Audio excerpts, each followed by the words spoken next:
দীপ্ত রাতের সংবাদে আমন্ত্রণ জানাচ্ছি আমি তারান্নুম জুথি। শুরুতেই জানাবো সংবাদ শিরোনাম। রাজধানীতে দিন দিন গ্যাস সংকট বেড়েই চলছে। ফিলিং স্টেশনে চাহিদা মতো মিলছে না জ্বালানি, গ্যাসের চাপ নেমেছে তলানিতে, বাসাবাড়িতে ভোগান্তি। দিনে রাতে কোনো সময় গ্যাস আসে না, এই প্রবলেম চলতেছে পুরো বনশ্রী। রাঁধতে পারি না, এই রাত্রের 12টা-1টার দিকে গ্যাস আসে।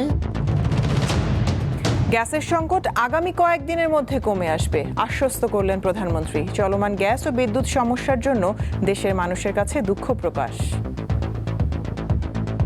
বাংলাদেশের বিভিন্ন এলাকায় মানুষ গ্যাসের কষ্ট পাচ্ছে, সিএনজি বলেন, এলপিজি বলেন, বিভিন্ন রকম গ্যাসের কষ্ট পাচ্ছে। আগামী কয়েকদিনের মধ্যে এই সমস্যা অনেকাংশে গ্যাসের সমস্যা কমে আসবে। ডেঙ্গুতে একাধিকবার আক্রান্তরা বেশি জটিলতায় পড়েন। এই ধরনের রোগীকে নিবিড় পর্যবেক্ষণে রাখার পরামর্শ চিকিৎসকদের। নতুন করে আক্রান্ত 7 শতাধিক। সেকেন্ড টাইমে আক্রান্ত, এটা খুব ডেঞ্জারাস।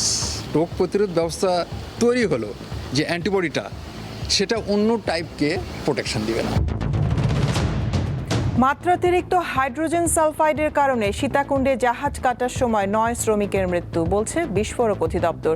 ফেরদৌস শিপ ব্রেকিং ইয়ার্ডের কার্যক্রম স্থগিত। কমিটির প্রতিবেদন আলোকে আমরা এর পরবর্তীতে এখানে যে অপরাধ যারা সংগঠিত করেছিল তাদের বিরুদ্ধে প্রয়োজনীয় ব্যবস্থা গ্রহণ করব। ইরানের বিরুদ্ধে অনির্দিষ্টকালের নৌ অবরোধ আর কঠোর অর্থনৈতিক পদক্ষেপের হুমকি দিল যুক্তরাষ্ট্র। বিশ্ববাজারে আবারও ঊর্ধ্বমুখী জ্বালানির দাম।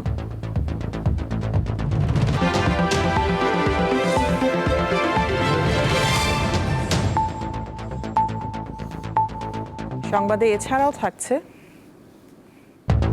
বাংলা ও ইংরেজিতে গান লিখে ও গেয়ে আলোচনায় আসা সরোয়ার মনসুরকে নিয়ে একটি প্রতিবেদন।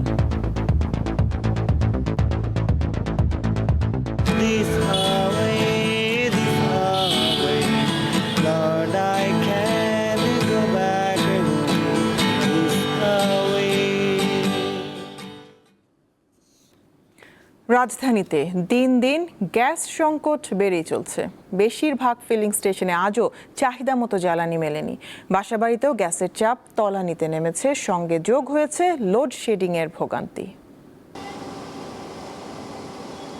টানা কয়েক সপ্তাহ ধরে দেশে তীব্র গ্যাস সংকট, এর প্রভাব কতটা সিএনজি পাম্পগুলোতে পড়লো সেটাই দেখবো এখন। আমি রয়েছি রাজধানীর মহাখালীর এশা গার্ডেন সিএনজি পাম্পে। এখন ঘড়িতে 12টা 5 মিনিট। এই মুহূর্তে আমরা যা দেখছি যে অপেক্ষমান রয়েছে অনেক গাড়ি। বেশ কিছুদিন ধরে যে গ্যাসের সরবরাহ কম এবং সেই গ্যাস সরবরাহ কমের কারণে তাদের সংকট বাড়ছে। গ্যাস কি বাড়ছে কিনা? একটুকু বাড়ে নাই, যেরকম ছিল ওরকমই আছে, এখনো গ্যাস আসে নাই। এখনো তো গ্যাস তো বাড়ে নাই। সকাল 9:30 বাজে এসে সিরিয়াল দিছি, এই যে এখন পাম্পে ঢুকছি। 2-3 ঘন্টা লাগে গ্যাস নিতে। মালিকরা জমা টমা কম নেয় না, কয় চাবি দিয়ে দাও, জমা কম দিলে। শ্যামলী, কল্যাণপুর, টেকনিক্যাল মোড়, প্রত্যেকটা জায়গায় আপনার 2 লেন 3 লেন করে রাস্তায় গাড়ি ব্লক হয়ে আছে, কোনো গ্যাস নাই, গ্যাস সংকট। মহাখালী আসলাম, এই সেখানে গ্যাস নিলাম, 2 ঘন্টার মতো লাগছে আমার জায়গায় গ্যাস নিতে। থেমে থেমে অনেকক্ষণ অপেক্ষা করার পর গ্যাস দেওয়া হচ্ছে। এখানে সংকটময় পরিস্থিতি, সেটা এখনও স্বাভাবিক চিত্রে এখানে ফেরেনি। আমি রয়েছি এখন রাজধানীর বনশ্রী এলাকায়। এখানে কয়েক সপ্তাহ ধরে গ্যাসের তীব্র সংকট এবং এখানকার যে বাসাবাড়ি রয়েছে, এখানে গ্যাসের সংকটের কারণে অনেকে রান্নাবান্না করতে পারছেন না।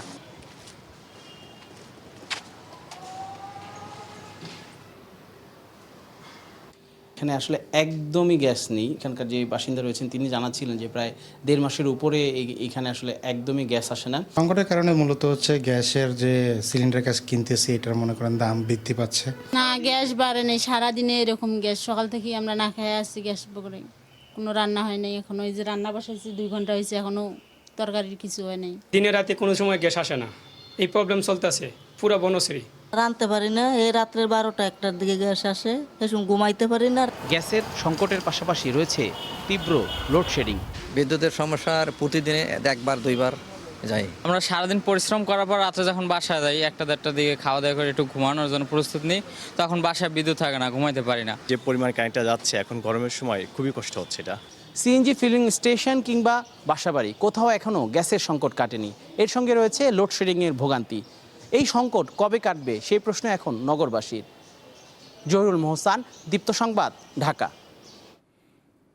এদিকে গ্যাসের সংকট আগামী কয়েকদিনের মধ্যে কমে আসবে বলে আশ্বস্ত করলেন প্রধানমন্ত্রী তারেক রহমান। চলমান বিদ্যুৎ ও গ্যাস সমস্যার জন্য তিনি দেশবাসীর কাছে দুঃখ প্রকাশ করেছেন। অযৌক্তিক সমালোচনা ও হঠকারিতা ও বিভ্রান্তির রাজনীতি পরিহার করার আহ্বান জানিয়েছেন প্রধানমন্ত্রী।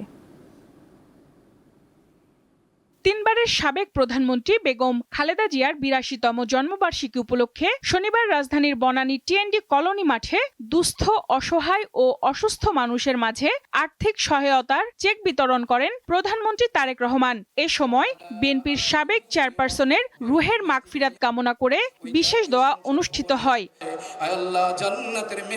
পরে অনুষ্ঠানে বক্তব্য রাখেন প্রধানমন্ত্রী। তিনি চলমান গ্যাস ও বিদ্যুৎ সংকটের কথা উল্লেখ করে ভবিষ্যৎ পরিকল্পনার কথা তুলে ধরেন। বাংলাদেশের মানুষ বিদ্যুতের কষ্ট পাচ্ছে।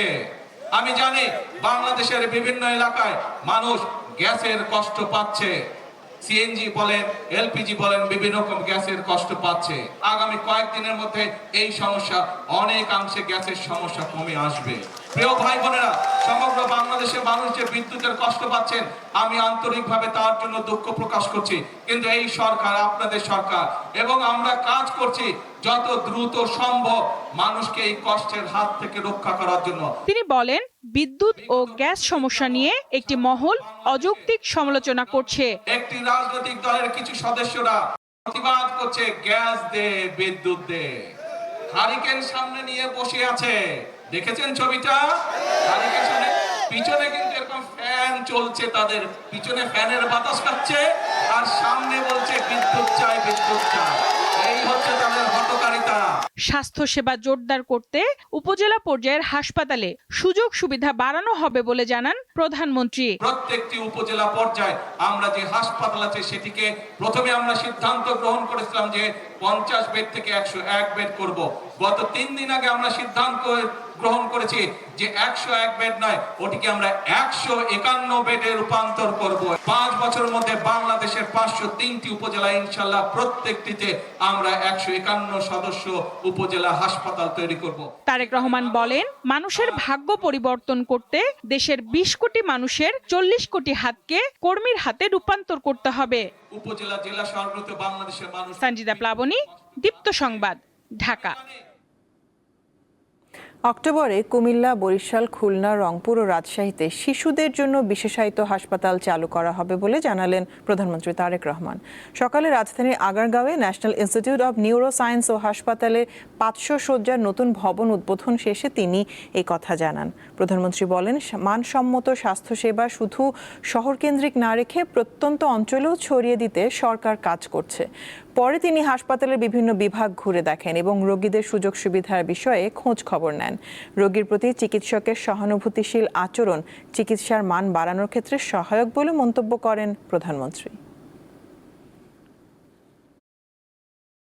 দেশের সাধারণ মানুষ যেন স্বল্প খরচে বিশ্বমানের নিউরো চিকিৎসা পেতে পারেন, সেই লক্ষ্য নিয়েই এই বর্ধিত ভবন নিউরোসায়েন্স 2 নির্মাণ করা হয়েছে। আধুনিক চিকিৎসা প্রযুক্তি, অতিরিক্ত বেড এবং দক্ষ জনবলের সমন্বয়ে গড়ে তোলা এই ব্যবস্থা দেশের হাজারো রোগীর জন্য নিঃসন্দেহে আশার আলো বয়ে আনবে। রোগীর প্রতি একজন চিকিৎসক বা স্বাস্থ্যকর্মীর সহানুভূতিপূর্ণ আচরণ, মনোযোগ দিয়ে রোগীর কথা শোনা, রোগীর মানসিক অবস্থা বোঝা এবং রোগীর সঙ্গে সম্মানজনক আচরণ চিকিৎসার মান অনেক বাড়িয়ে দেয়। তবে একই সঙ্গে আমাদের এটিকে অবশ্যই মনে রাখতে হবে, চিকিৎসা সেবা এবং চিকিৎসা পরিবেশ নির্ভীক করতে সকল দায় দায়িত্ব চিকিৎসকের একক নয়। ডেঙ্গুতে দ্বিতীয় বা তৃতীয়বার আক্রান্ত হলে ঝুঁকি বেশি বলে জানালেন চিকিৎসকরা। এক্ষেত্রে রোগীকে নিবিড় পর্যবেক্ষণে রাখার পরামর্শ তাদের। এদিকে ডেঙ্গুতে 24 ঘন্টায় 2 জনের মৃত্যু এবং নতুন করে হাসপাতালে ভর্তি হয়েছে 730 জন। ডেঙ্গু প্রতিরোধে সরকারি বেসরকারি পর্যায়ে তৎপরতা কিংবা মশক নিধন কার্যক্রম চলছে, তবুও কি কমছে এই রোগে আক্রান্তের হার? দেখা যাচ্ছে ঘুরে ফিরে প্রতি বছর বিপুল সংখ্যক জনগোষ্ঠী মশাবাহিত এই রোগে আক্রান্ত হচ্ছেন। দেখা যায় হাসপাতালগুলোতে বর্ষার পর বেড়ে যাচ্ছে ডেঙ্গু রোগীর চাপ। স্বাস্থ্য অধিদপ্তরের তথ্য বলছে, চলতি বছর জুলাই মাসে 9000-এর বেশি ডেঙ্গু রোগী ছিল। কিন্তু আগস্টের 15 দিনেই এই সংখ্যা দাঁড়িয়েছে 7,000-এর বেশি। আগস্টে মৃত্যুর সংখ্যাও কম নয়, মাত্র 15 দিনে 11 জন মারা গেছেন। জুলাই মাসে মারা গেছেন 36 জন। বিশেষজ্ঞরা বলছেন, দ্বিতীয়বার যারা আক্রান্ত হচ্ছেন তাদের মধ্যে মৃত্যু ঝুঁকি বেশি। ডেঙ্গুর ক্ষেত্রে দেখা যাচ্ছে যে এর ধরন হচ্ছে 4টা। একটা হচ্ছে ডেঙ্গু 1, ডেঙ্গু 2, ডেঙ্গু 3 আর ডেঙ্গু 4। সেকেন্ড টাইমে আক্রান্ত এটা খুব ডেঞ্জারাস অন্য টাইপ দ্বারা। একে আক্রান্ত হলে একের বিরুদ্ধে স্পেসিফিক রোগ প্রতিরোধ অ্যান্টিবডি তৈরি হবে, 2-এ আক্রান্ত হলে 2-এর বিরুদ্ধেই হবে, 3-এ আক্রান্ত হলে 3-এর বিরুদ্ধেই হবে। কিন্তু এই যেটা রোগ প্রতিরোধ ব্যবস্থা তৈরি হলো যে অ্যান্টিবডিটা, সেটা অন্য টাইপকে প্রোটেকশন দিবে না। প্রায় একই রকমের উপসর্গ নিয়ে হাসপাতালগুলোতে আসছেন রোগীরা, তবে কারো কারো ক্ষেত্রে কিছু ব্যতিক্রম উপসর্গ পাওয়া যাচ্ছে। কোনো কোনো ক্ষেত্রে এটা অবজারভেশন এবং রিপ্লেসমেন্ট থেরাপি, যেমন ধরুন রক্ত কম থাকছে, রক্ত দিচ্ছে, কখনো কখনো তার এনজাইম বেশি থাকছে, তাহলে এনজাইমের সাথে আমাকে সম্পূর্ণ বেড রেস্ট এবং অনেক সময় স্টেরয়েডও দিতে হচ্ছে। যদি ইনভলভমেন্ট থাকে, যেমন কার্ডিয়াক ইনভলভমেন্ট থাকছে, তাদেরকে স্টেরয়েড দিতে হচ্ছে, কিডনি ইনভলভমেন্ট থাকে, তাদের ডায়ালাইসিস করতে হচ্ছে। এগুলোর যদিও কম, কিন্তু তারপরে যে প্রচুর আমাদের অবজারভেশনে রাখতে হচ্ছে। দেখে হয়তো হসপিটাল স্টের টাইম 1 থেকে 10 দিন, 12 দিন, 14 দিনও লাগতে পারে। ডেঙ্গু প্রতিরোধে সর্বস্তরের মানুষের সচেতনতা জরুরি বলে মত বিশেষজ্ঞদের। জনস্বাস্থ্যবিদরা বলছেন, এখন 3 দিনের বেশি জ্বর হলেই আর অবহেলা নয়, চিকিৎসকের পরামর্শ নিতে হবে আর রক্ত পরীক্ষা করাতে হবে। ডেঙ্গু প্রতিরোধে সচেতনতাই তাই এখন কেবল শেষ কথা নয়। নিজের বাসাবাড়ি সহ কর্মস্থল সব জায়গাতেই এডিস মশার বংশবিস্তার রুখে দেওয়াটাই এখন সবচেয়ে বড় দাবি। লাবণী গুহ, দীপ্ত সংবাদ, ঢাকা। দেশে হামের উপসর্গে একদিনে আরও 8 শিশুর মৃত্যু হয়েছে। এ নিয়ে চলতি বছর হাম ও হামের উপসর্গে মোট 902 শিশুর প্রাণ গেল। আজ সকাল 8টা পর্যন্ত আগের 24 ঘন্টায় নতুন করে আক্রান্ত হয়েছে 728 রোগী। স্বাস্থ্য অধিদপ্তরের তথ্য অনুযায়ী 15 মার্চ থেকে এখন পর্যন্ত 5 মাসে হামের উপসর্গে মারা গেছে 803 শিশু, আর হাম শনাক্ত হয়ে মারা গেছে 99 শিশু। এই সময় হাম ও হামের উপসর্গে মোট আক্রান্ত হয়েছে 1,59,576 শিশু।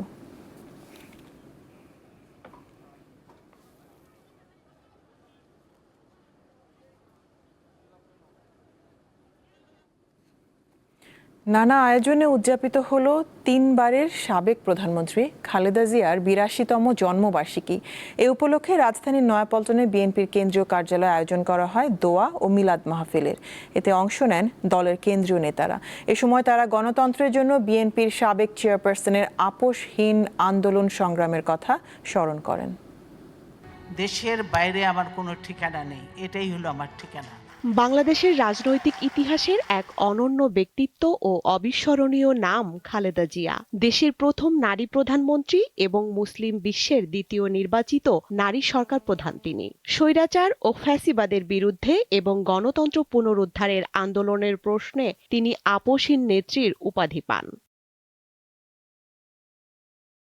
1945 সালের 15 আগস্ট দিনাজপুরে জন্মগ্রহণ করেন খালেদা জিয়া। তার জন্মদিন উপলক্ষে নেতাকর্মীদের উপস্থিতিতে মুখর রাজধানীর নয়াপল্টনের বিএনপি কার্যালয়। আয়োজন করা হয় দোয়া ও মিলাদ মাহফিল। দলের জ্যেষ্ঠ নেতারা বলেন, বিএনপি ক্ষমতায় এলেও খালেদা জিয়ার আদর্শ ভুলে গেলে চলবে না। তিনি যখন লড়াই করেছেন, লড়াই মাঠে তিনি কিন্তু সবাইকে পান নাই।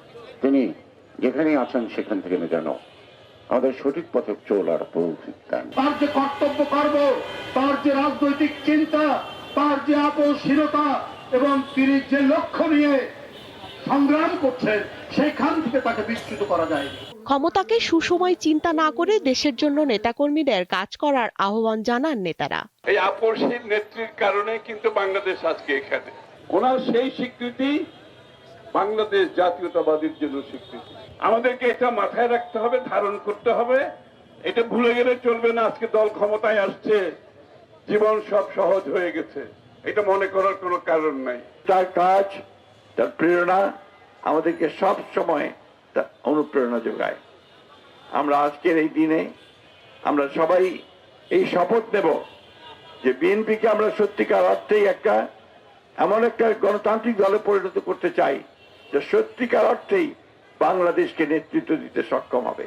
খালেদা জিয়া গত বছর 30 ডিসেম্বর মারা যান। তার জানাজায় লাখো মানুষ অংশ নেন। শোক, শ্রদ্ধা ও ভালোবাসায় খালেদা জিয়াকে বিদায় জানান দেশের মানুষ। স্বস্তিকা সিংহ, দীপ্ত সংবাদ, ঢাকা। চট্টগ্রামের সীতাকুণ্ডে শিপ ব্রেকিং ইয়ার্ডে জাহাজ কাটার সময় মাত্রাতিরিক্ত হাইড্রোজেন সালফাইডের কারণে 9 শ্রমিকের মৃত্যু হয়েছে। বিস্ফোরক অধিদপ্তর জাহাজটিতে বিষাক্ত এই গ্যাস পেয়েছে। 9 শ্রমিকের মৃত্যুর ঘটনায় ফেরদৌস স্টিল শিপ ব্রেকিং ইয়ার্ডের সব কার্যক্রম স্থগিত করেছে বাংলাদেশ শিপ রিসাইক্লিং বোর্ড। শুক্রবার সকালে স্ক্র্যাপ জাহাজের ট্যাঙ্ক কাটার সময় বিষাক্ত গ্যাস ছড়িয়ে পড়ে। এতে ঘটনাস্থল ও হাসপাতালে চিকিৎসাধীন অবস্থায় মারা যান 9 শ্রমিক, আহত হন আরও কয়েকজন। দুর্ঘটনার পরদিন আজ সকালে চট্টগ্রামের সীতাকুণ্ডের Ferdous steel ship breaking yard পরিদর্শন করেন শিল্প সচিব সহ ঊর্ধ্বতন কর্মকর্তারা। পরে বিস্ফোরক অধিদপ্তর জানায়, দুর্ঘটনা কবলিত জাহাজে বিষাক্ত হাইড্রোজেন সালফাইড গ্যাসের উপস্থিতি পাওয়া গেছে। ধারণা করা হচ্ছে যে এখানে কোনো ডোমেস্টিক ওয়েস্ট বা হিউম্যান ওয়েস্ট ছিল, যেটাই হচ্ছে পরবর্তী হাইড্রোজেন সালফাইডের। রিজনটা আমরা তো বের করতে হবে, কেন হয়েছে। ঘাটতি না হলে তো অবশ্যই অ্যাক্সিডেন্ট হতো না। দুর্ঘটনার কারণ অনুসন্ধানে পরিবেশ অধিদপ্তর, বিস্ফোরক অধিদপ্তর, শিল্প মন্ত্রণালয় ও জেলা প্রশাসনের পক্ষ থেকে পৃথক তদন্ত কমিটি করা হয়েছে। এখানে শুধুমাত্র দুর্ঘটনাটা যে ঘটেছে অথবা দুর্ঘটনার আগে পিছে কি কি লেকিংস ছিল, আপনি যে কথাটা বললেন সেটাও যেহেতু আছে, ওনারা প্রত্যেকটা এবং কলকারখানা যে প্রতিষ্ঠান যেটা আছে তাদেরই যারা একজন প্রতিনিধি কিন্তু তদন্ত কমিটি রয়েছে। ভবিষ্যতে আমরা যেন আমাদের এই কার্যক্রমগুলোতে আরো বেশি সতর্ক থাকি এবং এই কমিটির প্রতিবেদন আলোকে আমরা এর পরবর্তীতে এখানে যে অপরাধ যারা সংগঠিত করেছিল তাদের বিরুদ্ধে প্রয়োজনীয় ব্যবস্থা গ্রহণ করব।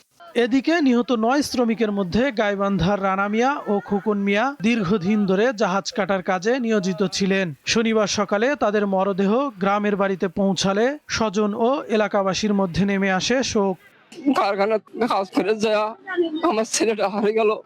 আমি কোম্পানির কাছে দাবি চাই যে আমার পরিবার কিভাবে চলবে। এই পরিবারটা এই বাচ্চাটার উপরে নির্ভরশীল, বিয়ে শাদী করে নাই বা বিয়ের উপযুক্ত, এই অভাবের কারণে বিয়েও করতে পারে না। দুর্ঘটনা কবলিত জাহাজটি গ্যাস মুক্ত থাকার সনদ ছিল বলে দাবি করেছে শিপ ব্রেকার্স অ্যাসোসিয়েশন। সনদ থাকার পরও কিভাবে জাহাজে প্রাণঘাতী গ্যাস থাকলো তা তদন্তে বেরিয়ে আসবে এমন প্রত্যাশা সংশ্লিষ্টদের।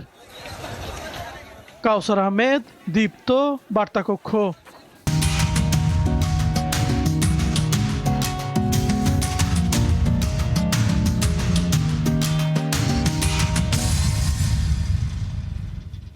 জীবিকার তাগিদে দিনাজপুরের বড়পুকুরিয়া কয়লা খনি সংলগ্ন নালায় নেমে চরম স্বাস্থ্য ঝুঁকিতে কাজ করছেন স্থানীয় কর্মজীবী নারীরা। খনি থেকে প্রবাহিত কালো দুর্গন্ধযুক্ত বর্জ্য পানিতে নেমে প্রতিদিন সংগ্রহ করছেন কয়লার ডাস্ট। দীর্ঘক্ষণ এই দূষিত পানির সংস্পর্শে থাকায় তাদের অনেকের শরীরে দেখা দিয়েছে নানা ধরনের চর্মরোগ। পার্বতীপুরের কয়লা খনির যে পাশ দিয়ে প্রবাহিত ডাস্ট যুক্ত পানি যে প্রবাহিত হয়, সেই পানিতে তারা মাছ ধরার মতন করে যে কয়লা তুলছেন, এটি হচ্ছে দিনাজপুর পার্বতীপুর এর যে কয়লা খনি, ঠিক তার আশেপাশের সাহাপাড়া, দুর্গাপাড়া, কালুপাড়া সহ বেশ কয়েকটি গ্রামের প্রায় 8 থেকে 7টি দল রয়েছে, যারা প্রতি সপ্তাহে একদিন করে এই কয়লাযুক্ত পানি যে প্রবাহিত হয় সেই পানি থেকে কয়লা তোলার সুযোগ পান। তবে এই দীর্ঘক্ষণ কয়লা সংগ্রহ করার কাজে থাকার কারণে অনেকেরই কিন্তু বিভিন্ন রকমের রোগে আক্রান্ত হচ্ছে। ওখানে যখন যায় সমস্ত দিন কয়লা তুলি, তখন হাত পা ফোসা হয়ে যায়। হওয়া যাওয়ার পর পায়ে ঘা হয়, হাতে ঘা হয়। স্বামী নাই, সন্তান নাই, কি করিয়ে চলবে? বাসায় ওই যে হাত পা অঙ্কে করে, সেদিন হাঁটতে পারে না, রক্ত বাড়ায়, বয়জান পানি নোয়ায় আসিয়ে আইতোতে গাও ধুইবে, ডিরুলের পানি দিয়ে গাও ধোয়। যাবার ছেলে মেয়ে তো নাই, 8 গুণ 10 গুণ করে কারো খাওয়াইয়ে তামাতে এইটা দিয়ে তো বা পোষায় না। পোষায় এই যে ময়লা পানি যাচ্ছে, যে পায়ে যে ঘাও হয়, হাঁটতে পারিনি। তারা বলছে যে যেহেতু আমরা এই একটি জীবনের ঝুঁকি নিয়ে, অর্থাৎ দারিদ্রতার সাথে যুদ্ধ করে এই কয়লাযুক্ত পানি থেকে ডাস্ট সংগ্রহ করে তারা বিক্রি করে তাদের জীবিকা নির্বাহ করে। তারা একটি নিরাপদ কর্মসংস্থানের সুযোগ চান। তারা বলছেন যে সরকারের বিভিন্ন যে উপকারভোগী কর্মসূচি চালু করা হয়েছে, সেই কর্মসূচিতে যদি তাদেরকে অন্তর্ভুক্ত করা হয় তাহলে তারা এই বড় ধরনের যে ঝুঁকি নিয়ে তারা যে কাজগুলা করছে সে কাজ থেকে বেরিয়ে আসতে পারবে এবং একটা নিরাপদ জীবন পাবে। সুলতান মাহমুদ, দীপ্ত টেলিভিশন, বড়পুকুরিয়া। বঙ্গবন্ধু শেখ মুজিবুর রহমান হত্যাকাণ্ডের 51 বছর আজ। 1975 সালের 15 আগস্ট একদল সেনা সদস্য ধানমন্ডির বাড়িতে এই নেতাকে পরিবারের অনেক সদস্য সহ হত্যা করে। শেখ মুজিবুর রহমানের মৃত্যুবার্ষিকী উপলক্ষে সকালে ধানমন্ডি 32 নম্বরে কয়েকজন ফুল দিতে যান। তাদের মধ্যে 2 জনকে আটক করা হয়। একই সময় জুলাই আন্দোলনের সঙ্গে সম্পৃক্ত কয়েকজন সেখানে অবস্থান নেন। দিনটি ঘিরে আইন শৃঙ্খলা রক্ষাকারী বাহিনীর সদস্যরা সেখানে সতর্ক অবস্থানে ছিল।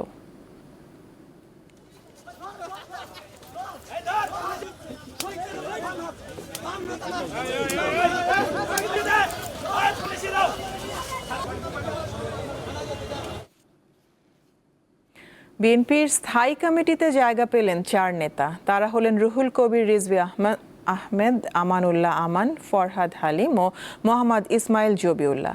আজ বিএনপির সহ দপ্তর সম্পাদক মোহাম্মদ মুনির হোসেন স্বাক্ষরিত এক প্রেস বিজ্ঞপ্তিতে এই তথ্য জানানো হয়েছে। এতে বলা হয়, দলের সাংগঠনিক কার্যক্রমে গতি আনার লক্ষ্যে 4 নেতাকে বিএনপির জাতীয় স্থায়ী কমিটির সদস্য করা হয়েছে।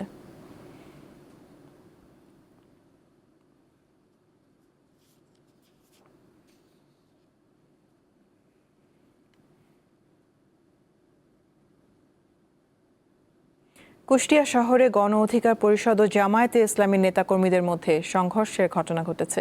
এতে উভয় পক্ষের অন্তত 10 জন আহত হয়েছেন। জামায়াতে ইসলামীর সংসদ সদস্য মুফতি আমির হামজার গাড়িতে ইট নিক্ষেপের অভিযোগ উঠেছে। গণ অধিকার পরিষদ অভিযোগ করেছে, আজ সন্ধ্যায় জামায়াতে ইসলামীর নেতাকর্মীরা লাঠি সোঁটা নিয়ে গণ অধিকার পরিষদের কার্যালয়ে হামলা ও ভাঙচুর চালান।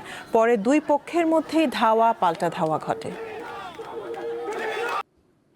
বাংলাদেশের সঙ্গে বন্ধুত্ব ও অংশীদারিত্ব আরও দৃঢ় ও গভীর করতে ভারত আন্তরিক বলে জানালেন দেশটির হাই কমিশনার দীনেশ ত্রিবেদী।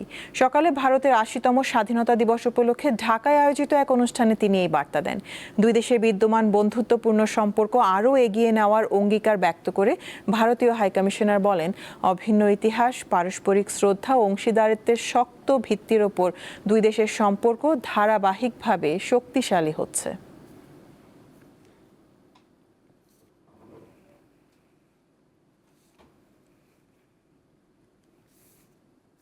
বাংলা ও ইংরেজিতে গান লিখছেন, পাশাপাশি সুর করছেন এবং গাইছেন, অথচ জীবিকার তাগিদে চালাচ্ছেন রিকশা।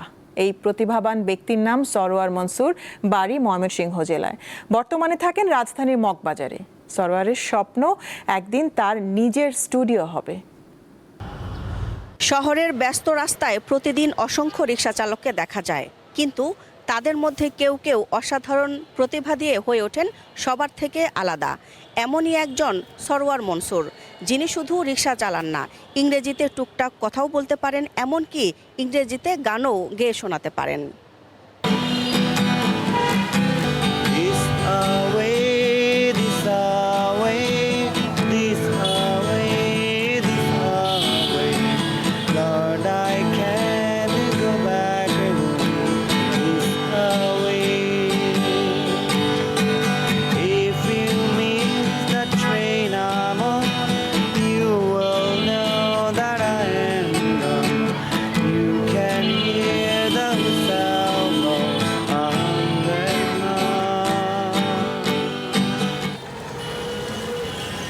প্রতিভা কোনো নির্দিষ্ট পেশা, পোশাক কিংবা আর্থিক অবস্থার মধ্যে সীমাবদ্ধ নয়। যে কেউ সুযোগ ও উৎসাহ পেলে নিজের প্রতিভা দিয়ে অন্যদের মুগ্ধ করতে পারেন। গিটার আসলে আমিও বাজাতে জানি না।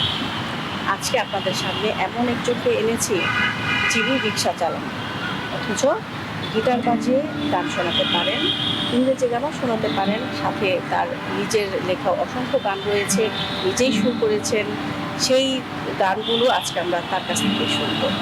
এক বস্তা টাকা যদি কুড়ায়া পাইতো, উড়ায়া পাইতো বানাইতো বাড়ি ঘর ভাসাইতো সুখের তরি এক বস্তা টাকা দুধে উড়ায়া পাইতো উড়ায়া পাইতো। গুরুর কাছ থেকে বা কোনো সঙ্গীতালয় থেকে কি এই প্রশিক্ষণ নিয়েছেন? জি না, সেটা হলো আমি যেখানে যেভাবেই সুযোগ পেয়েছি কারো কাছ থেকে দেখে অথবা একটা ধারণা নিয়ে এবং নিজের উপলব্ধি থেকে সব মিলিয়ে আমি শিখেছি। যেমন গিটার শিখেছি হলো যেমন রাস্তায় কেউ বাজাচ্ছে, এবং আমার যদি শেখার কিছু থাকে যেমন কর্ডস, রিদম, নোটেশন এইসব বিষয়ে আমার যেটা জিজ্ঞাসা থাকলে, কৌতূহল থাকলে আমি তাদেরকে জিজ্ঞাসা করতাম, জানার চেষ্টা করতাম যে বিষয়টা কী। এবং এইসব মানুষদের ভিতরে অনেকেই মহৎ মানুষ ছিলেন যারা আমাকে হলো যে সহানুভূতি দেখিয়ে আমাকে শিখিয়েছেন অনেকেই। রিক্সা কখন চালাতে হয়, মানে কেন সবাই চালায়? রিক্সা চালায় হলো সবচাইতে মানে প্রথমত যারা কাজ পায় না, মানে অন্য কাজ করে সুবিধা করতে পারে না অথবা তাদের হাতে কাজ নেই, এইসব মানুষের রিক্সা চালায়। এবং একদম যখন মানুষের পেশাগত দিক দিয়ে দেয়ালে পিঠ থেকে যায় তখন এসে রিক্সায় হাত দেয়। আমার বেলাও এরকম হয় মাঝে মাঝে গিয়ে আমি এই পেশাটাতে কোনো না কোনোভাবে জড়িয়েছি এবং এই কারণেই আর কি আমার রিক্সা চালানো হয়। আমার একটা কম্পিউটার, একটা ভালো কম্পিউটার দরকার, আমার একটা ভালো গিটার দরকার। আমি সেলফ ডিপেন্ডেন্ট একটা স্টুডিও থেকে নিজে আমি গান রেকর্ড করব এবং আমি নিজেই পাবলিশ করার চেষ্টা করব। পেশা নয়, মানুষের আসল পরিচয় হচ্ছে তার দক্ষতা ও প্রতিভায়। সরওয়ার মনসুরের গল্প শুধু বিস্ময়ের নয়, এটি হতে পারে অনেকের জন্য অনুপ্রেরণার গল্প। দিলশা দানি, দীপ্ত সংবাদ, ঢাকা। রাখাইন রাজ্যের নিরাপত্তা নিশ্চিত হলে 3 লাখের বেশি রোহিঙ্গাকে বাংলাদেশ থেকে ফেরত নেওয়া হবে বলে জানালো মিয়ানমার। শনিবার এক বিবৃতিতে এই তথ্য জানিয়েছে দেশটির পররাষ্ট্র মন্ত্রণালয়। এতে বলা হয় 8,28,000-এর বেশি রোহিঙ্গার তালিকা দিয়েছে বাংলাদেশ। সেই তালিকা অনুযায়ী জুলাইয়ের শেষ পর্যন্ত 4,26,000-এর বেশি রোহিঙ্গার পরিচয় যাচাই করা হয়েছে। তাদের মধ্যে 3,08,000-এর বেশি রাখাইন রাজ্যের সাবেক বাসিন্দা।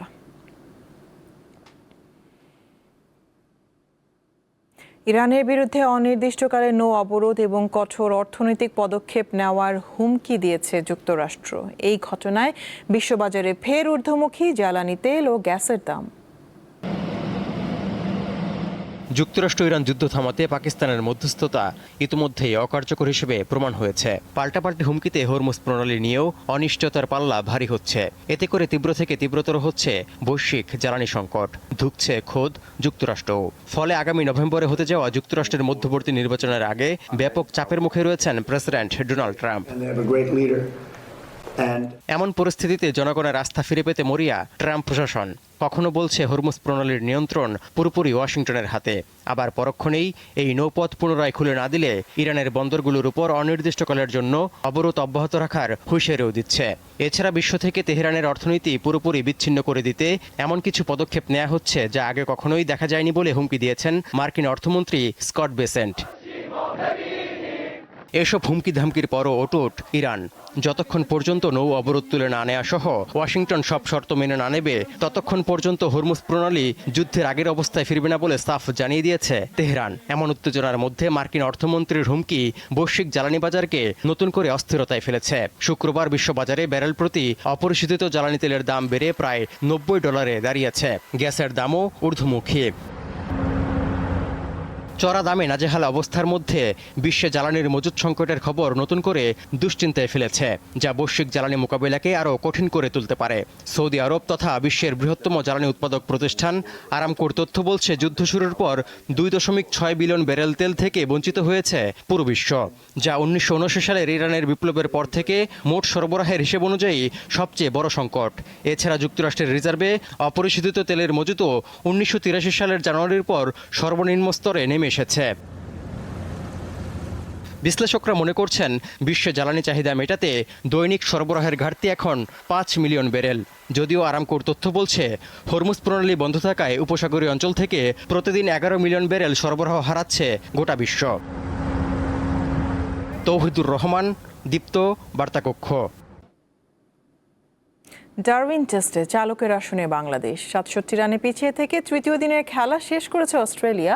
অ্যালেক্স ক্যারি ও ক্যামেরন গ্রিনের অবিচ্ছিন্ন ৩৯ রানের জুটিতে দিন শেষে অজিদের সংগ্রহ ৪ উইকেটে ১৬১ রান। অস্ট্রেলিয়া ঘুরে দাঁড়ানোর আভাস দিয়ে দিন শেষ করেছে ঠিক। হাতে আছে ৬ উইকেট আর মাথার উপর এখনো ঝুলছে ৬৭ রানের বোঝা। ২২৮ রানে পিছিয়ে থেকে দ্বিতীয় ইনিংস শুরু করা স্বাগতিকদের প্রথম ইনিংসের মতোই ভরাডুবি। সফরকারীরাও প্রায় ২ সেশনে ৪ উইকেট নিয়ে কিছুটা চাপ তৈরি করেছে, কিন্তু শেষ সেশনে দারুণ প্রতিরোধ গড়েছে অজিরা। অস্ট্রেলিয়ার ১৯৮ রানের জবাবে বাংলাদেশ প্রথম ইনিংসে করে ৪২৬ রান। তানজিদ হাসানের সেঞ্চুরি ও নাজমুল হোসেন শান্ত হাফ সেঞ্চুরি পর মেহেদী হাসান মিরাজের 50-তে বেশ শক্ত অবস্থানে থেকে ইনিংস শেষ করে। শনিবার তৃতীয় দিনের খেলায় বাংলাদেশ লাঞ্চের পর অল আউট হয়। অতিথিদের বাকি থাকা ৪ উইকেটের সবগুলোই নেন জশ হ্যাজেলউড। তাতে ক্যারিয়ারে যুক্ত হয় ১৪তম ফাইফার। বাংলাদেশে ইনিংস শেষ হওয়ার পর ঘুরে দাঁড়ানোর সুযোগই পেল না অস্ট্রেলিয়া। চা বিরতির আগেই পেসার হাসান মাহমুদের তোপে ২ ওপেনারকে হারিয়ে বিপাকে তারা। এরপর লাবু সেনকে প্যাভিলিয়নে পথ দেখান স্পিনার তাইজুল ইসলাম। দ্রুত ৩ উইকেট হারানোর পর ঘুরে দাঁড়ানোর চেষ্টায় স্টিভেন স্মিথের সঙ্গে জুটি করেন ক্যামেরন গ্রিন। বাংলাদেশের জন্য মাথা ব্যথার কারণ হয়ে ওঠা এই পার্টনারশিপে বাধা হয়ে দাঁড়ায় মিরাজের স্পিন। ক্রিজে অ্যালেক্স ক্যারির সঙ্গে ক্যামেরন গ্রিন অপরাজিত আছেন ৪৩ রান করে। ম্যাচের চতুর্থ দিনেই কি দেখা যাবে ডারউইন টেস্টের ফল, নাকি হাতে থাকা শেষ সম্বলটুকু নিয়েই মোড় ঘুরিয়ে দিবে অজিরা, সেটি এখন বড় রোমাঞ্চের বিষয়। মোহাম্মদ হাসিব, দীপ্ত স্পোর্টস। রাতের দীপ্ত সংবাদ শেষ করব, শিরোনামগুলো জানাবো আরও একবার।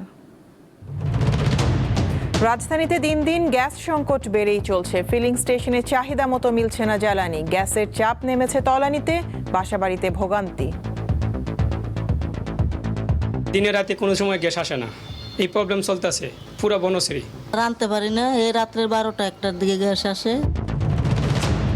গ্যাসের সংকট আগামী কয়েকদিনের মধ্যে কমে আসবে, আশ্বস্ত করলেন প্রধানমন্ত্রী। চলমান গ্যাস ও বিদ্যুৎ সমস্যার জন্য দেশের মানুষের কাছে দুঃখ প্রকাশ। বাংলাদেশের বিভিন্ন এলাকায় মানুষ গ্যাসের কষ্ট পাচ্ছে। সিএনজি বলেন, এলপিজি বলেন, বিভিন্ন রকম গ্যাসের কষ্ট পাচ্ছে। আগামী কয়েকদিনের মধ্যে এই সমস্যা অনেকাংশে গ্যাসের সমস্যা কমে আসবে। ডেঙ্গুতে একাধিকবার আক্রান্তরা বেশি জটিলতায় পড়েন। এই ধরনের রোগীকে নিবিড় পর্যবেক্ষণে রাখার পরামর্শ চিকিৎসকদের। নতুন করে আক্রান্ত 7 শতাধিক। সেকেন্ড টাইমে আক্রান্ত, এটা খুব ডেঞ্জারাস। রোগ প্রতিরোধ ব্যবস্থা তৈরি হলো যে অ্যান্টিবডিটা, সেটা অন্য টাইপকে প্রোটেকশন দিবে না। মাত্রাতিরিক্ত হাইড্রোজেন সালফাইডের কারণে সীতাকুণ্ডে জাহাজ কাটার সময় 9 শ্রমিকের মৃত্যু, বলছে বিস্ফোরক অধিদপ্তর। ফেরদৌস শিপ ব্রেকিং ইয়ার্ডের কার্যক্রম স্থগিত। কমিটির প্রতিবেদন আলোকে আমরা এর পরবর্তীতে এখানে যে অপরাধ যারা সংগঠিত করেছিল তাদের বিরুদ্ধে প্রয়োজনীয় ব্যবস্থা গ্রহণ করব। ইরানের বিরুদ্ধে অনির্দিষ্টকালে নৌ অবরোধ আর কঠোর অর্থনৈতিক পদক্ষেপের হুমকি দিল যুক্তরাষ্ট্র। বিশ্ববাজারে আবারও ঊর্ধ্বমুখী জ্বালানির দাম।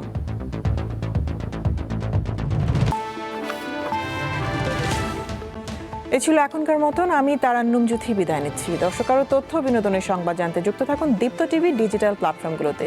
ধন্যবাদ সবাইকে।